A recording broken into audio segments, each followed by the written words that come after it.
Well, good afternoon and welcome to our first Insurance Summit session. Today we're going to be talking about revolutionizing your tax filings with OPTins. And you'll notice when you've entered into the session that you are muted, but you can still ask questions. So if you see the chat at the bottom of your screen on the right, you can ask questions there and we'll have individuals from our team being able to answer those questions for you. You'll also see Slido pop up periodically throughout the session, and this is our way to be able to verify that you are attending this session. So we will go ahead and turn our time over to Alex Rogers. He is going to be our presenter today. He is a product owner for the NAIC, and he's been with our organization for 11 years. He holds a bachelor's of administration with the emphasis in marketing and entrepreneurship and innovation from the University of Missouri, Kansas City. Alex prioritizes his customers and enjoys working with industry and states. His responsibilities include overseeing product development, ensuring alignment with membership needs, and collaborating with cross-functional teams to deliver innovative solutions. So we will go ahead and turn it over to you, Alex. Thanks so much, Renee. And I'm excited to kick off the Insurance Summit. They say the best for first in this scenario. And I see Bridget Kieras, one of my counterparts, is on the call, and she'll love to hear that. If you've been to any of our prior Insurance Summits or any of our other presentations, you've probably heard me speak on opt-ins. In particularly, we've had some focus groups over the past year where we've talked about the modernization. And so opt-ins is undergoing a big overhaul. The application that you know today, or if you've seen it, if you're not currently a user, that is going to be changing over the next year. So let's dive right in. We have a lot of content to cover in the next 45 minutes. As Renee mentioned, we do have staff monitoring the chat, so we'll try to answer questions throughout the presentation. So if you have something, feel free to put it in the chat window. I will do my best to answer those as we drive through the presentation today. So here's some of the topics we're going to cover. We're going to give an overview of the project. If you haven't been up to speed on that, we're going to try to make sure that you're fully aware of the project that's underway. We're going to touch on the integrations that the NAIC offers with the opt-ins platform. We're going to talk about our approach to the forms library and how we're changing the validation structure from the legacy platform to the modernized version. We have an improved filing wizard we'll show some samples of. We'll touch on the state reporting service and ways to extract data out of opt-ins. We'll touch on transaction management, and then we'll give a little bit of updates as far as the legacy platform, since that's still currently in production and being used. So let's start with the drivers for change. So we set out to modernize the platform with several things in mind. We wanted to improve operational efficiency for both the industry side and the state side, as far as our auditing tools that we're able to provide and capabilities with our integrated NAIC services. So where you will have a single one-stop shop to do all of your auditing and evaluation of a filing when it comes through. We want to make sure you have all those tools necessary inside of opt-ins. And the legacy platform does somewhat of that, but you still have to go to SBS to do some evaluation on a license, or you need to go to the financial statements area, do a deep dive in the financial statements. We wanted to bring all of that in to a single place, which is the opt-ins platform. So the modernization is striving to bring in all of those integrations so that you have the tools that you need inside of the single tool. We also wanted to improve the filing submission process on the industry side, and that improves validation, requirements, things that states need as the filing comes in, and drive data integrity. So to ensure that what you're looking for collecting on a filing is what's being received.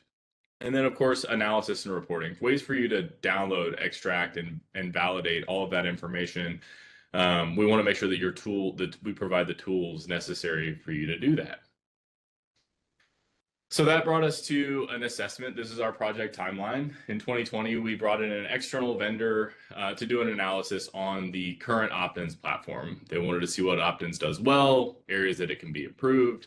And what we took away with was there's a lot of value in the product, but there's some areas certainly for improvement. And so we put together a project plan and roadmap strategy in 2021. We kicked off the modernization effort in 2022, and we've been working on that effort ever since. So we're looking at a spring production release of next year. In the meantime, we wanted to see how can we provide and deliver some value. So we rolled out the state reporting service.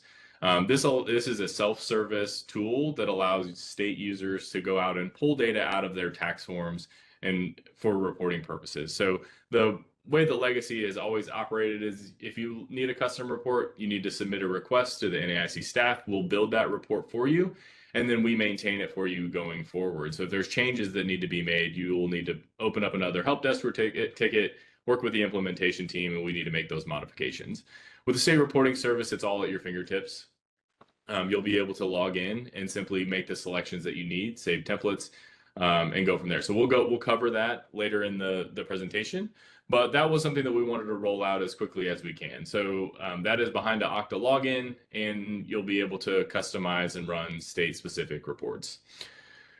Fast forward to the end of this year, we're looking at doing some user acceptance testing, and then we have, as I mentioned, the spring production release that we're looking for next year.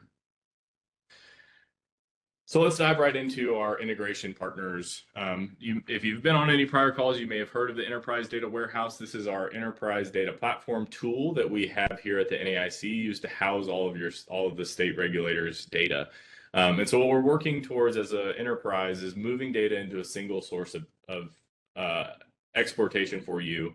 And we have already started that migration process. So OPTins has a subset of data currently living in Snowflake. If you're a Snowflake state, you'll be able to access your EFT data or the electronic funds transfer data. Those are the deposits that we send through OPTins. You can also run queries against the transaction data. So there's similarities there if you're familiar with OPTins legacy, but they are different data points. We're working on the filing data in this coming quarter. So all of that data that is inside of your tax forms or inside of a filing will ultimately be inside of Snowflake. If you're interested in that, send me an email. We can work towards getting your state configured. If you already use Snowflake, we just need to assign you the role, and then you'll be able to see all of that information and start running those state-specific queries inside of that Snowflake tool. And so we're going to be leveraging Snowflake quite a bit in the modernization, and this is a small chunk that we wanted to start with using the legacy platform data. Also working to improve entity management. So we're working on an NAIC enterprise solution that will help verify and eliminate duplicate records inside of the OPTins application. If an entity exists more than once, that provides some difficulty as far as reconciliation on our state side. So we want to try to eliminate that as much as possible using living data sources such as SBS, where there's a source of truth for an entity record, where Alex Rogers as an individual has a single identifier, and we want to use that across the application so that whenever you're doing your state review, you have that full financial picture. If they submit Q1 through 3 and then an annual, you have all of that associated to the same entity record. We're also enhancing our connection with SBS, where we can call data out of their Snowflake data source, as well as iSight for financials and licensing data. We want to see all that information at your fingertips inside of OPTins. And if you need to do a deep dive, you can log into those independent applications for that historical tracking or that in-depth view. And so what we want to do is, utilizing our integrated sources, we want to improve tracking and data integrity by the entity record, allowing you to have that full financial picture as filings come through. And so what I mentioned, as far as SBS and OPTins, we'll be working with that business area to allow a lot of flexibility for state configuration. So if you want to only allow filings on active statuses, we want to allow that flexibility inside of the state account so we can configure that based on what your license statuses are inside of SBS. So we're looking at increasing the level of granularity on your state configuration that allows more accurate filings to come through. If you shouldn't be receiving a filing if a company or a individual is set to an inactive status, we want to be able to provide that restriction inside of OPTins and catch that up front prior to it coming to you and then working through the issues later. enhanced revenue tracking and data transfers using Snowflake, and leveraging the enterprise data warehouse. And so what we're going to be doing is integrating all three of these tools in addition to iSight, so that all of that is coming from a similar source, and you're able to really improve your auditing and review tools. So let's shift gears to the forms library here. And so what we've done is we've modernized the way that we store our annual forms for you. So the way that your tax collections are currently built, it's a difficult process for the implementation team to oversee. And when we work with our states annually to make these changes, the implementation team will go out and make what we call a configuration. And each one of those has to be manually maintained. And so what we're going to be doing is moving this to a forms library where there's a single source of the form, and it will impact and cascade to all filings that are currently in a draft or currently been submitted. And if you need an updated version, so if you have an annual tax rate change, or if you have something modified on your tax form, all our staff needs to do is go in and replace the old version with a new one. And then your filers get an alert that says, hey, there's been a change on the form. We need you to upload the new version, or we need you to submit a new version based on your state's requirements. And so all that'll be done just based on one manual change to go in and replace that file. This also has the ability to communicate with states. So we'll be able to send and communicate with you, receive that state approval, mark it as pending so that it won't be available until we have the state sign off. All of the forms are essentially belong to the state. We're just providing that avenue for filers to receive them. And so everything will be done inside the application using a message center. When we have a form that's ready to approve, we will send you a notification as a state, and then we'll wait for that response. Once we have that approval, then we'll be able to roll that out into production. So really modernizing and making that process more efficient, moving away from the email strategy that we've always done historically, and keeping everything inside of the application. And so this is a quick look at the message center. The message center expands across the application, so it's not just on the forms library. You'll have threading and interactive conversations that you can have with the filer. So when you have a filing submitted, you'll have a messaging center that you can keep all of the communication related to that communication back and forth on that specific filing. So we started with the forms library. We have the communication with staff, so you can communicate back and forth with us on that. What changes need to be made on the form? Is it approved? Does it need to be disabled? When can we make it go live? All of those things can be done inside the message center, and then it's expanded across over to the industry side, so you can communicate with them as well. And so I mentioned a few of the form enhancements, the validation enhancements. So we've continuously made changes based on the forms library. They get notifications if the file changes to make sure that they're on the most current version. So for example, if you have a tax rate change, we'll make sure that you're getting the most accurate information. We want to do validation checks against the file to ensure data integrity. So we do verification that said, are you on the most current version? And if not, we restrict that from being submitted. That way that you're getting the most up-to-date file, the most up-to-date tax document. We've improved our required field validation points. So any data points that you must have that come through, we've allowed for that granularity and that flexibility. So if you look at your tax forms and you say, I need all of these data points to come through when a filing gets submitted, we can make sure that that is integrated and done in the modernized platform. And then payment validation and mapping. We've really made some big strides in this area. There's some levels of payment validation and mapping in the legacy platform. We wanted to really enhance that in the modernized to ensure that what's being paid is what's displayed on your tax form.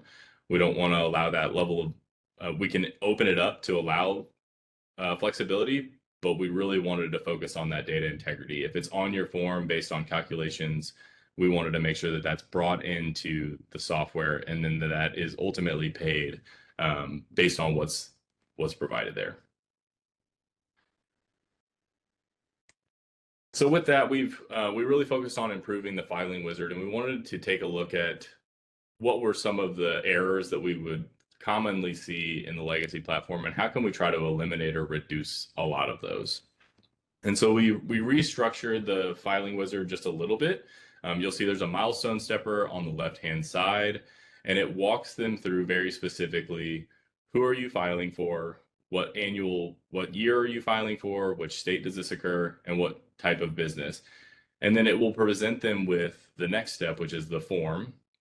And so this is your state provided form. They can download those as a single, or if you have multiple attachments here, they can download that as a zip file, as a package, and they'll be able to fill out those forms, upload them, and then you'll see it has a status symbol next to it. So when they upload that file, it starts to run that validation process against the tax form.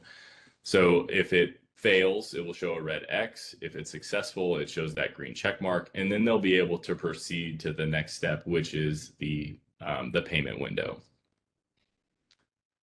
If they have any supporting documentation that you need associated to that filing, they can upload that as well. And then you'll see that there's also attached instructions up above. And then we have the payment window. So this has done a validation against the tax form, and it says, here's, based on what I've found on your form, here's the allocations where these funds should sit. This can also be locked down to where those values cannot change. So in this current format, you'll see the gray boxes, that is the total or the NAIC transaction fee. Those are grayed out. They cannot be modified. They're all driven by what the filing payments are. We can also gray those out in the modernization. In the legacy platform, we don't have that level of flexibility. A filer could potentially make that modification in these and submit something that's different than what's listed on the tax form. So we'll be enabling that level of granularity to say we're going to restrict these specific fee types to where they cannot be modified based on what's on the tax form. Then we've also changed our payment model. So historically, each entity record needed to be associated to a payment type. Now they just make that selection upon the submission window. So regardless of what entity they're making their selection, they'll have their banking information stored inside of OPTins, and they'll just make that choice. They'll have a nickname and then the last four, so they can do that verification. And when they hit the submit button, it authorizes us to pull those funds and send them to the state on their behalf. And then it gives them a final summary. So here's the quick overview of everything you've selected based on the filing wizard. Here's a breakdown of your payment. Here's a sample of your form. From here, they can save it as a draft, they can submit it, or they can schedule it. So if they wanted this to go on a specific day, they could also schedule that to go 5 days from now prior to submission. And then when they do that, hit that submit button, they get an emailed receipt with that confirmation. It shows up immediately on the state side's view, and you can start utilizing those state review tools.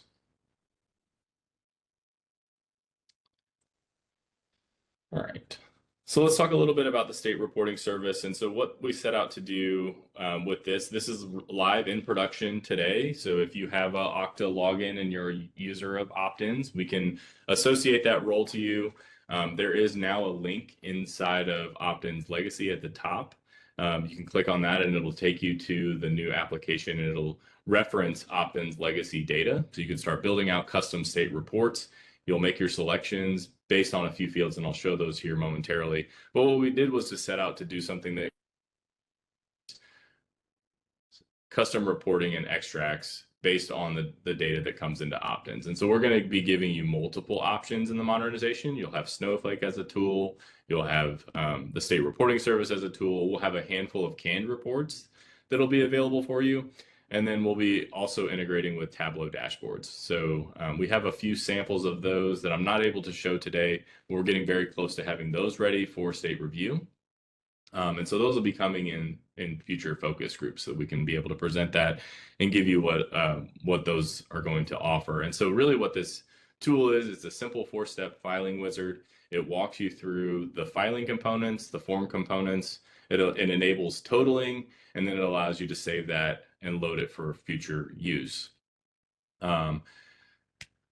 So here's a quick sample. It looks similar to the filing wizard. It has the milestone stepper on the left-hand side. You'll select the states that you have access to. If you have one-to-many state accounts, so surplus lines, premium tax, or anything state-specific related, you'll be able to make that selection. This first one is your search criteria. So what should be included in my extract? Once you have that selection, you'll proceed to the OPTins filing data. So this is anything that OPTins requires to become a filing. So this is going to be a little bit higher level, but it's all related to your OPTIN specific submission. And so as you'll see, as you make a selection, it moves those fields over to the right-hand side. You can X out the ones that you don't want, and it does put these in the columns based on how they're selected. So if you select those one from the top down to the bottom, that's how your columns are going to display in your export. And then we'll proceed to the next step, which is the form data. So this is where the bulk of your information lives. This is all based on the tax forms that you've worked with our implementation team to configure. We read through all of those files and we store that information into a secure database for you to pull out the information. So if you're looking for your annual premiums written, maybe not necessarily the payments that you've received, but you're looking for the total, you'll be able to pull that information out and look at that on a higher level view. So you can see across all of your filings based on your search criteria, everything that's inside of that filing. You'll see we've added quick filters. If you're looking for just money values, if you're looking for date values, if you're looking for something specific, you can try to filter down. And if you're not so familiar with how the formatting is or the naming conventions, our team can work with you to help you get to understand that. So as we move those fields across, the final step is, do you want to add totals and sums to your currency or your number calculations? So based on the fields that you've already selected for your report, which ones do you want to have a total down at the bottom? Then it'll give you, again, a summary of your search criteria, the fields from the OPTINs filing data, and the fields from the state form data, your totals breakdown, and then you'll hit that submit. This then throws, it gives you the option to save it as a template. So if you want to, if you don't want to continue, if you don't want to, got some cases. a little feedback there, thank you. If you want to save this as a template, you'll be able to save this and then run it later. So you don't need to go through that selection process every single time. You'll have that as a template saved. And then it will put it into a queue. So you'll see here when I open up a different view, I have my templates that I could run on a regular basis, and then I have my queued reports. So depending on the size of that report, it might take a minute or two to run. It's relatively quick. Depending on how large your export is, it'll throw it into the queue and then it'll notify you once it's ready. And so this is a look at the queued reports. You'll see it says it's status for available for download. It gives you the date that you ran it. If you expand that, it'll provide the Excel file so that you can download that file. So if you need to run that on a regular basis, you'll have your history in there, as well as the ability to continue to run additional reports. So just throw those into the queue and you'll have all that data at your fingertips. So again, like I said, that's available today inside of, it's hitting our legacy database. It's behind your Okta SSO login. And so you'll have that information ready for you today. So if you need access or if you don't currently have access, send us an email. We'd love to get you set up. Play around in there. If you have enhancements that you want to see, send those in as well. We're glad to make changes to the reporting service and keep making that feature better. All right, so transaction management is another tool that we're looking at enhancing from the legacy platform. The feature that legacy has, it doesn't have some of the functionality that we're seeing states looking for requests on. It doesn't have the ability to track those refunds or payments made outside of the application. We want to really expand that tool. And so we took an initial pass at it over this last quarter. We want to get some additional feedback from states. So we're going to be working to schedule one-on-one meetings with states so we can walk us through how you would like to see the transaction management improve. We have some samples of what we think it could look like. And so what I'm going to be showing you today is these are ideations that we've worked on with the team. This is what it could potentially function as, but we want to hear from states, and we're going to be working with you on one-on-one. What we've seen states pull data out of the legacy platform and utilize other tools to do. We want to see if we can bring some of that functionality inside of OPTINs so that you don't have to leave and use external tools to do all of your auditing and your tracking. We want to make sure that you have a robust tool in the modernized platform to do all of that tracking that you need. So as we put together some mock-ups, and if you've been to any state focus groups, you may have seen some of these. We wanted to try to bring in some of the features that we're hearing. We know that we can show you what's been paid, but that payment tends to have some sort of a life after it's been received, whether they overpaid, they underpaid, if you provided a refund outside of the software, if your state allows for credits and you want to apply that to a future filing. We want to provide a tool that allows you to track that and then tie it back to the filing that it was submitted on. And so we'll be working with states again, one-on-one. We want to hear how you're doing it today. We've seen some examples and we appreciate you sending those in. So the states that have sent samples will likely be reaching out and doing a one-on-one session. So you could walk us through how you're currently doing that process. And how we can improve and make it better so that it's all inside of OPTins and stored and associated to that filing. So this was an initial concept with filtering. It gives you that overlay of tracking based on the filing record.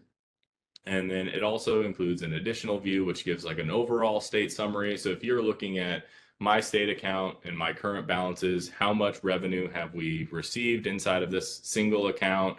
How much have we refunded outside of the application? Do we have any current credits outstanding? And so this gives you that overarching view just at a quick snapshot.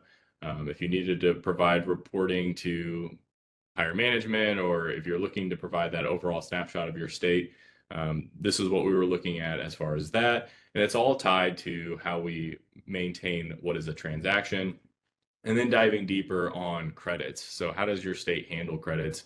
Do you allow for credits? Do you just process them as a refund and you need to track that associated to the filing?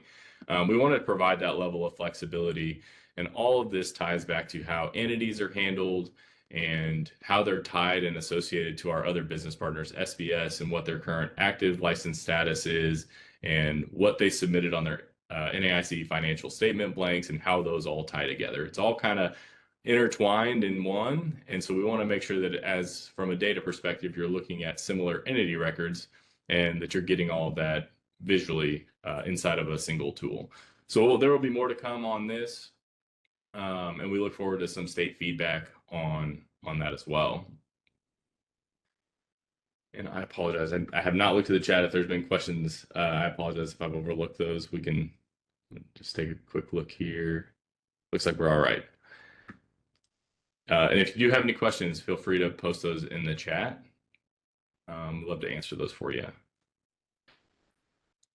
All right, so let's talk a little bit about legacy and some of the events that we have coming up. So we have completed Okta SSO with MFA in our legacy platform. So if you haven't logged in, please do so. There have been activation links. They may need to be reset. So our service desk may need to intervene and get you configured. We know that coming into Q1, we have a very busy time frame for all of our states. We want to make sure that you have the access that you need. We'll be working on communication to the industry side to make sure that they've cut over to the Okta SSO with MFA platform as well. And ultimately, you'll now have one user ID to access all of your NAIC applications. And you'll be able to utilize that authenticate.naic.org and access those applications and toggle between them. When the application rolls out, you'll already be on the preferred platform. So that is the tool that we'll be using to authenticate into the modernization and ultimately UAT. So if we, once we get to the point where we're able to have states log in to the new platform and start to play around in there, you'll be set up with an additional Okta login for our lower environment. And then you'll have that similar experience once you log in. You'll just be already on your Okta SSO. So stronger security, it adds protection, simplified access. You'll be able to have all access to all your apps. And then, as I mentioned, there is a quick link now in the legacy platform that drives you to the state reporting service that is also behind your Okta SSO. So when you get redirected to that new app, you'll ultimately be logged in using Okta.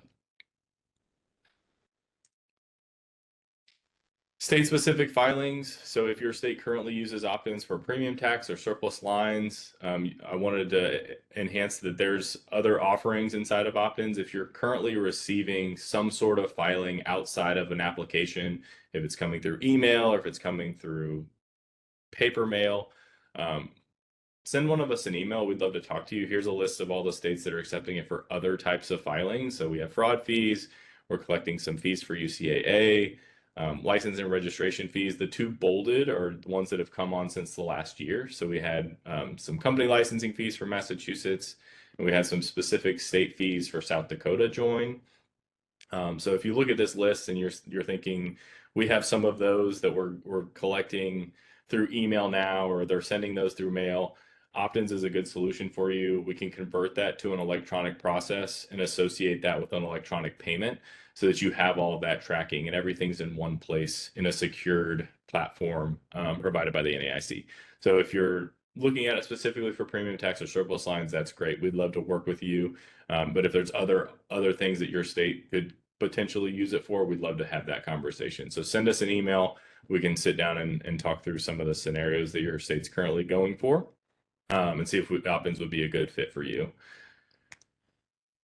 And then we also have annual form season coming up. So all of our current opt-ins states, we have outreach set to begin in October. If you've been using opt-ins for a while, you're probably familiar with this process, or someone within your department is. So we'll be working on those 25 annual submissions, and then the 2026 quarterlies, semi-annuals, the monthlies. All of those will be updated from that October to the January timeframe. We aim for everything to be as much production ready by January 1st as possible. And so in that outreach, we'll be sending you a list of your current tax forms, and then we'll be asking you if you could verify, are your tax still correct? Are the deadlines changing at all? Do we need to make any modifications to the optins.org homepage where we house all of that information? If a customer has a question related to a form, are we providing them with the appropriate contacts, the dates, the specific notes related to your state? And then if you don't use any of the validation features that Legacy currently offers, such as the entity validation, where we can map against your form to the entity record, such as co-code, federal tax ID number, or NPN, we can enable that for you. We can enhance your payment validation to where we can map the value from the form. So if your state's not currently using that, we can turn that on. And then we can make some fields required related to the tax form. So if there's any of those things that you want to enable, talk to your product specialist that's going to be reaching out to you here around October, and we'll be looking to add any of those changes for this coming tax year. And then finally, to kind of wrap it up, related to focus testing. So we'll be hosting another state focus group here in Q4. So be on the lookout for that communication. That'll be coming in the coming months. We'll send out communication to all of our current opt-ins users. If you're not currently an opt-ins user and you want to be on the state focus group list, send me an email. Mine's up here on the screen, arogers@naic.org. Also, if you're interested in a one-on-one regulator workshop where we just sit and we talk about how your process is and how you're doing it in Legacy or how you're doing it in another platform you want to cut over to opt-ins, we'd love to just sit down with you and analyze your process and how you do things. That'll include a handful of staff. So myself I'll work to get those scheduled, and then we'll have our business analysts come in. We'll likely have some of our product specialists join, so that we can help to understand and make that modernized platform really valuable when we roll it out next year. And then user acceptance testing. Our business analyst is working to kind of put that in front. That her name is Callie Ruffner, and her email is on the screen here. So if you're interested in being a user acceptance testing state, you want to get a first look at the modernized platform, please send Callie. You can also send myself an email, and we'll work to get you on the list. And I think that is my last slide. So I'll end it with Q&A. If we have any questions, I think we have about 10 minutes left. Thank you, Alex. There aren't any questions in the chat, but users that are on can feel free to unmute and ask your questions live.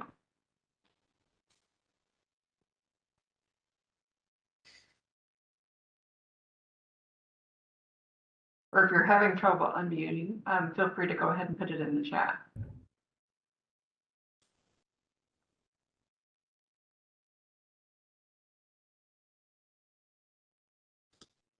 All right, I will add to something that Alex said. He talked about us getting ready for the form season. We may start that a little bit earlier this year, depending on when our team is ready, maybe the latter part of September, just because there are a lot more staff that are going to be onboarding to be able to work with the states this year. So you're likely going to get communications from individuals that you haven't spoken to previously, but they will be working with you individually to be able to get your forms set up for the year. And I know Okta was a big change for everyone this year. And just want to remind everyone that even if you haven't logged in to OPTins yet, it's a good time to go ahead and reach out to us and get your access set up, because the IDs that you were using previously are not going to be the IDs that you will continue to log in with to file in OPTins, as well as when we go to the modernization. So those IDs that you used previously earlier in the year or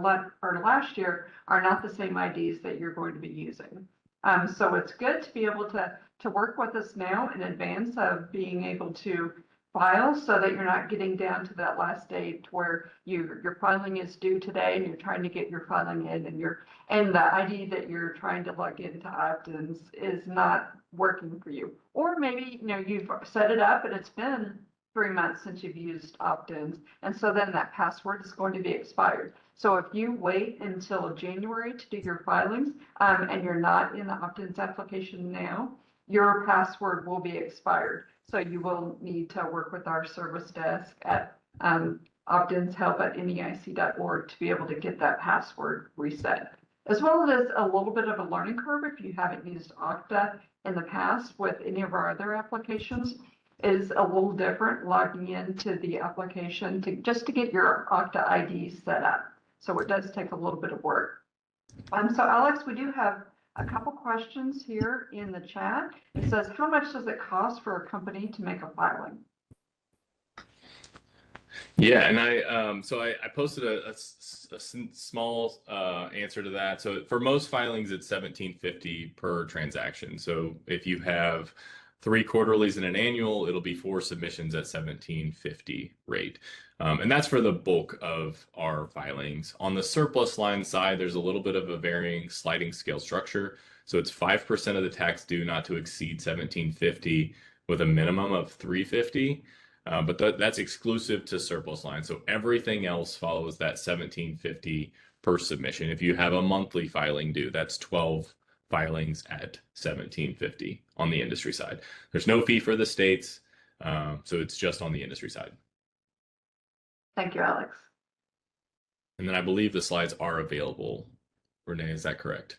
That is correct. So the slides are not currently available, but they will be, I think, later today or tomorrow. They will be on the Insurance Summit website, or if you've downloaded the app to your personal device, you should be able to see them there as well.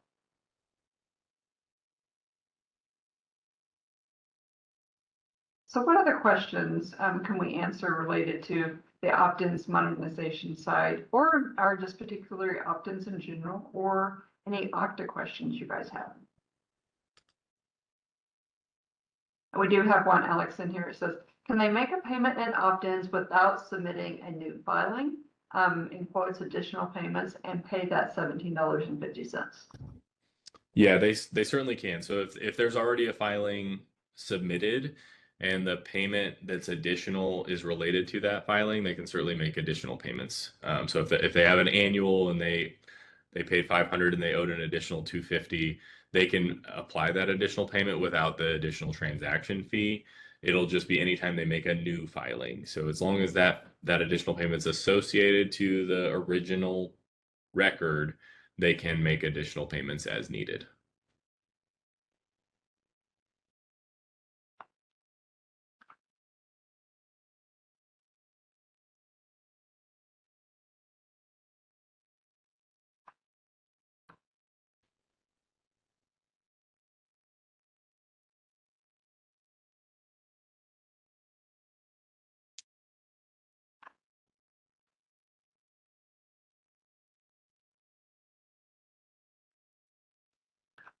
And Alex, it looks like we have another question. It says, is it the same if they amend the original filing? And I'm sure that's related to your answer that you just gave.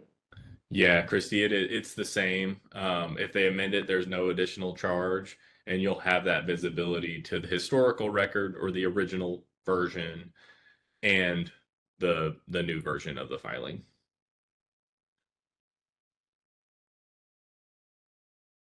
And they are asking, what about the late fee? Is that an additional $17.50? That would not be no, it would not be an additional 1750. If they associated the late fee or the late penalty to the annual filing, it would still be only that 1750.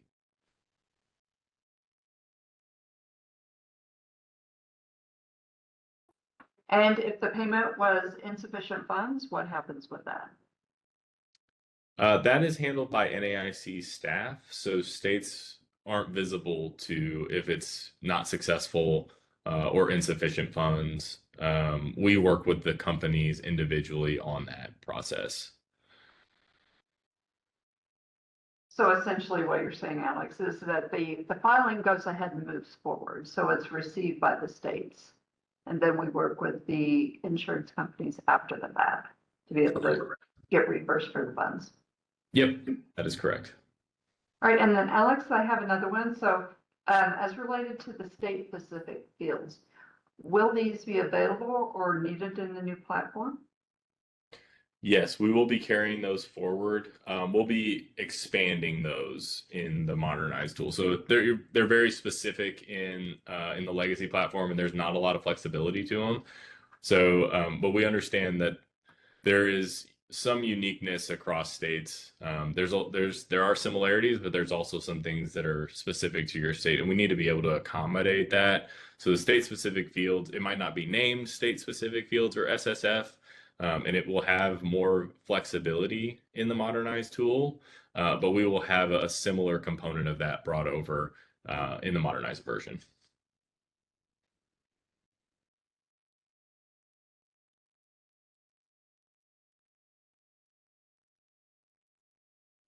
And one question I've seen is if a company is put on a 5-day hold for past several insufficient funds, what is the process to be able to have that 5-day hold removed? So we work internally on that. So we do an evaluation on what their history looks like. We do an annual review period where we lift those. So if they don't have a failed return in a calendar year, they're eligible to have that 5-day hold lifted. If it's outside of that window, ultimately leadership makes that judgment call and makes that decision on whether or not we lift that, depending on a handful of variable items. Okay, and then we have one in the chat. It says if there's an option, or is there an option developed for refunds? Not at the moment. We have had internal discussions on that, and we love state input. That one, we've talked about it. We've had some conversation with states. Our understanding is that most states don't allow debit entries on their account. So if that's something that your state wants to have a conversation about and explore, we would love some additional feedback so that we can help understand that. That would help us develop a solution ultimately for you. And then also, Alex, can you remind us when the modernization version is going to be available? We are aiming for a 2026 spring rollout. And so that was intentional to be after the March 1st annual submission window. That tends to be the heaviest filing season inside of OPTins legacy. So we're going to get past that, allow for the state review inside of OPTins legacy, and then we'll cut over to the modernized version. Okay. And thank you. And I do have a couple that have been sent to me individually. It says, will the new platform better accommodate row-based forms? So for example, industry-focused questions. Sometimes it takes long for those to be able to submit it. Yeah, we're definitely doing testing on both the premium tax side and the surplus line side and those state-specific filings. if you have specific examples that you know are causing pain points for your filers, send that in. We'll do some deeper analysis on those, but we do test against surplus lines, premium tax, and state specific as we work through the modernized version. Okay, and then our next one was, will specific state users be designated as configuration approvers? So are there certain permissions or restrictions on who can review new configuration forms in the new platform? Yeah, that's a really good question. There is a specific role for that. So we'll need a user to be assigned that to have the ability to approve that and allow it to go live for your filers. And that will be part of the setup with the states before go live, is just determining who will have those new roles. Correct. And the role structure has changed a little bit to where you'll be more inside of groups. But you'll have the level of flexibility to have multiple accounts with different access. The legacy platform doesn't offer that level of granularity. You do need to have more than one login if you have varying access in the legacy platform. Okay, we do have a few more minutes left if anyone has any additional questions. Oh, I just had one. So is Excel and PDF the only option for forms? Is there a thought of making the forms more a fillable form? The initial rollout will follow similar to that legacy implementation where it's Excel and PDF. We're going to continue evaluating how we can make that process better after the initial rollout. But for the initial rollout, it will still rely on Excel and PDF.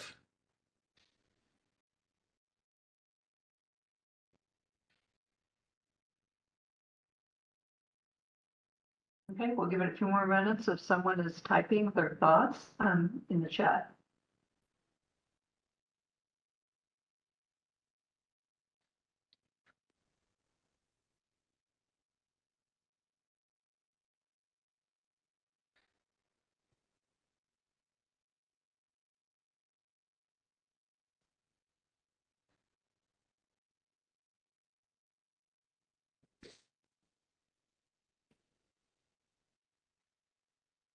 Okay, I just received another one. It says, is there a way for states to review new sites or the new site before the launch?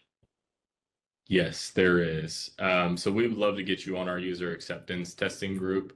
I'll pull up the emails here. So you can email me or you can email Callie and we can give you that firsthand look. We can also include you in the state focus groups. We're very close to being able to do a live demonstration of the new application and some of those integration features that I touched on earlier. So that will be coming in hopefully the Q4 state focus group, if not Q1. And is there an opportunity for industry users to be able to see the site in advance and test the way state users can? We would love that. We would love to have that in industry input as well. So we'll be working towards that. Yes.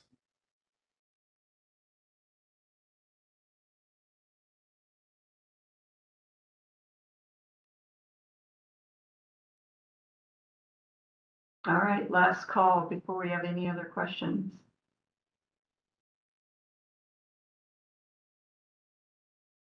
All right. I just wanted to say thank you for everyone that attended. Enjoy the rest of the summit. If you have questions or if you think of something after the session, please send me an email. I'd love to get together and work with your state on one-on-one. Thanks so much. Thanks to you, Alex.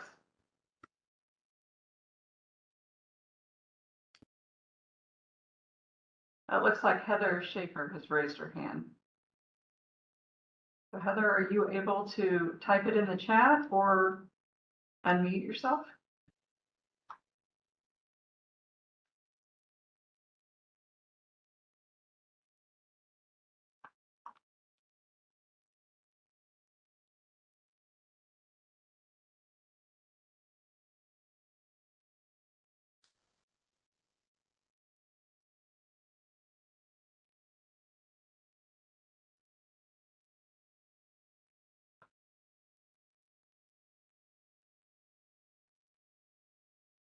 All right, Heather, are you still trying to reach out to us? Can you Are you able to get to the chat to be able to ask your question?